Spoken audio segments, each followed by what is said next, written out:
Okay. Hello. What's up? You find me here in Spain now. So things have changed a little bit. I've left and I'm basically here looking after my girlfriend's family's house while they're away. You know, as you can see, water in the garden, making sure the dog is okay, the cat's okay. And just living the fucking, I don't know, call me by your name, Mediterranean, whatever Mediterranean films you can think of, Vicky and Cristina Barcelona lifestyle, you know. I'm not actually by the Mediterranean, to be fair. I'm actually near a town called Segovia, which is fairly close to Madrid. It's maybe like, it's out in the Essex of Madrid, if you're from London, you know what I mean. And yeah, it's been beautiful, man. So I've just been on my own, just relaxing, cooking, eating nice food. Because, you know, in Spain, the quality of food is so much better. And, you know, people talk about, you know, restaurants and this kind of thing. But yes, that. But also simply what you get. What you get in the supermarket. It's incredible. Or not even the supermarket, the bakery, the butchers, the greengrocers. You know, it's like a time gone by that we've totally forgotten about over here in Great Britannia. And yeah, man, it's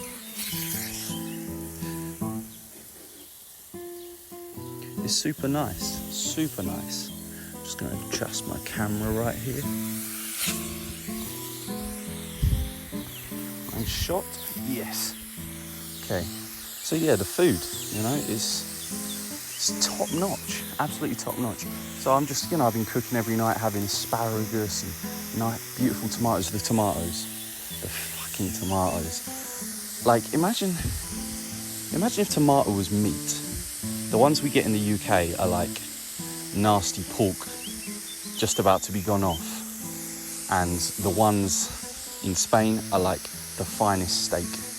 They're incredible, and to be honest, they are meaty in a way. It's not a bad place to be vegetarian, because the quality of green foods here is just like unreal. Anyway, it's been a good time. So lots happened. One of the things that's happened is, well, my film, The Corner, the one about Speaker's Corner, I'll upload it to my channel and leave a link so, you know, you can watch it. Anyone who's out there, probably nobody, because I'm also making these for myself, as I continue to reaffirm. But yeah, man, I missed the screening, and it was at the BFI, because I had a broken ankle, and I kind of just forgot, you know, I forgot about uni and stuff. I thought it would be much later, and I missed it, like a dickhead. It's a very Charlie move, you know. Work really hard, do well on something, and then forget the fucking date of it. But quite honestly, it would have been beautiful to see it at the screening, but I'm also a bit of a tortured artist sometimes, so, you know, it's not the worst thing in the world, I guess. But yeah, I would have liked to have gone. But anyway, the reviews were really, really good on it. Everybody apparently loved it. And then I got an email, but I found it hard to believe. I thought everyone was just up my arse, because there were some great films this year. Anyway, I get an email from the head of my year, of my course, the course coordinator, I suppose. And she goes and tells me it was very moving, and it really represented some important things about dialogue and just loads of positive stuff. I didn't expect a personal email, you know, because this wasn't on her module or anything like that. So anyway, later that day, I get an email from my tutor. And she's great. It's a hardcore lady. Her name's Enrica. And she really pushed me, to be honest. Like, I worked like a dog this year because of her. And she told me, you know, lots of good things about it, which, you know, it's hard to hear a good thing come from her, you know, because like I said, she's critical, which is great, because that's what I'm looking for. So at my last uni, the lecturers, they weren't critical. they were just like, oh, you've done amazing, just because I've gone to Italy or something like that to film, like my Mafia film. But like, it didn't mean the edit was good. You get me? But she said it was the strongest of the year. I'm assuming she meant documentary, but maybe not. But that's not important. The point was that she thought it was a good film, which is crazy to me because, you know, when you're too close to something, a piece of art, it's very hard to see it as anything other than a pile of steaming shit. So yeah, it was very,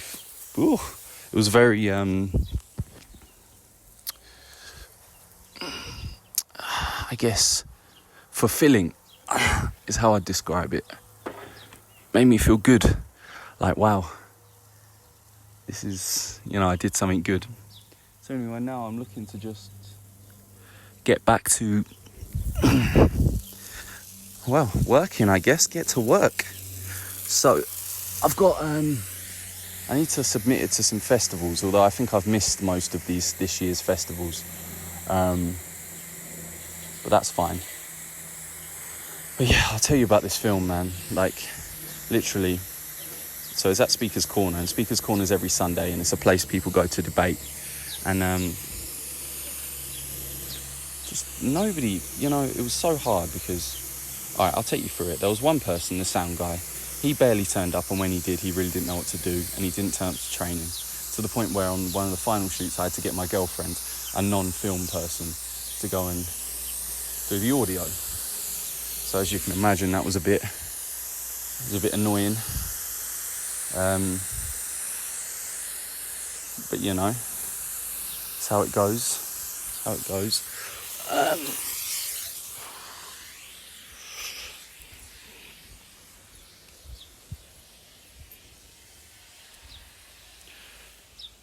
And yeah.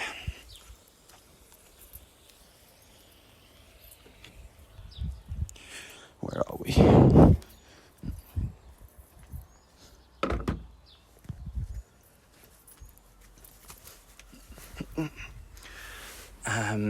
Who else? The girl who's editing, she was really up for it, and she tried to turn up and do her best, but she, you know, she struggled with the edit because it was kind of a complex concept, so I did a lot of that.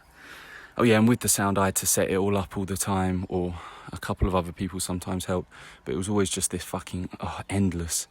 You know, I had to do that job. I set up the sound for all the interviews. I wrote all the interviews. They were like 3-hour-long interviews. The filming a lot of times didn't come out the way I wanted it to. By the way, I was directing it. So I ended up taking over and bringing my own camera and filming. So you can imagine. Anyway, it was a shit show, and I put in endless hours into it compared to everybody else. The editor, she put in time, but she really struggled. So, you know, it just took a lot of energy for me, and I'm not complaining because jobs are meant to be hard. But I thought it was going to come out like dog shit because a lot of the times the sound guy failed, or the camera girl didn't set the camera up right, or this, that, or I didn't do something, you know, like there's, you know, one time I forgot to sync the sound and it made it harder. You know, you get it. But, you know, the thing about me was, and my producer, she was, some stuff happened in her personal life meant she couldn't turn up a lot of the time after the first 6 months. And look, a lot of these people were really good people, but it was an unfortunate thing. Or so I thought. But anyway, it meant I grafted so fucking hard and worked so hard. And late nights, just me editing alone. Hard. Very hard. Not hard. It's funny. I don't want to be a complainer because I'm not. I actually loved the experience of this. It was incredibly challenging, we'll say. But yeah, I did it. So yeah, something I'm proud of. I'll be back 1 second.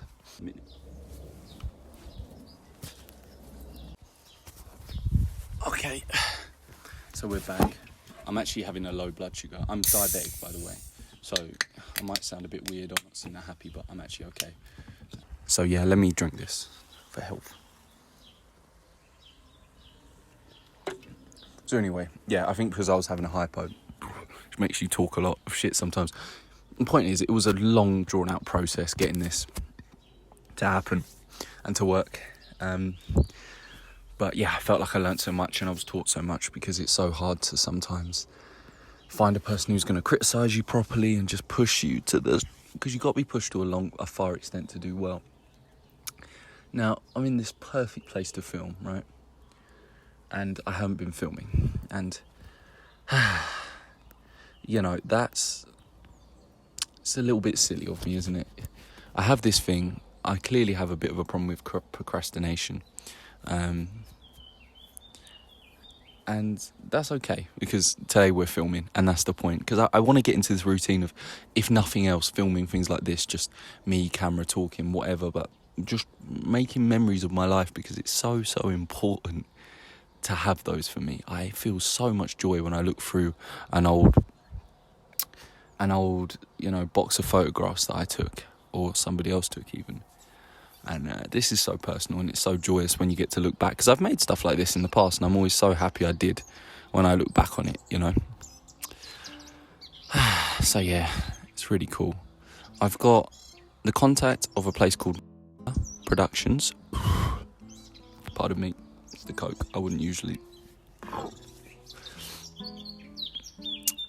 They're a documentary film-based filmmaking studio. Forgive me if my words don't come out perfect, but this is reality. Diabetes is sometimes hard, but I want to talk. So films, they make documentaries, like crime, true crime, that kind of thing. It's very cool, very, very cool. I'd love to be a runner or get my foot in the door there. And that was recommended to me by a guest lecturer, actually in a photography class. But I spoke up and I was very confident. And he said, I can help you, you know, because his wife works in that industry. And, you know, later on he did tell me, you know, I could see that you believed in yourself and I believed in you, and I felt like you were going places. Such a great compliment. Anyway, I need to follow that up. I'm going to do that in the next couple of days with an email. I've also got a contact of a guy who works in adverts, video adverts, but he knows people obviously in other fields, and he gave the advice that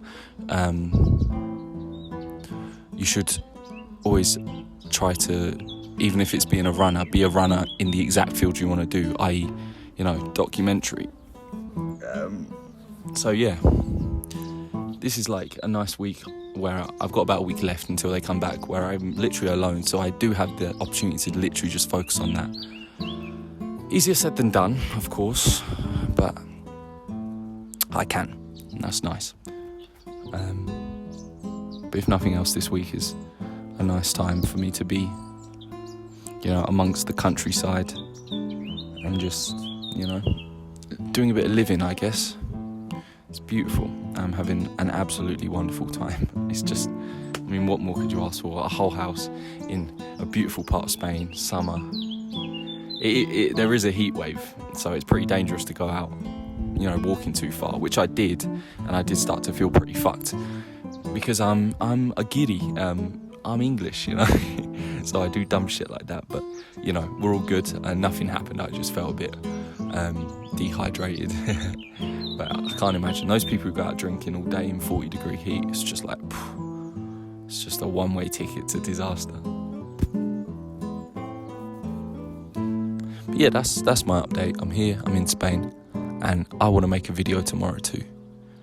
So let's do that.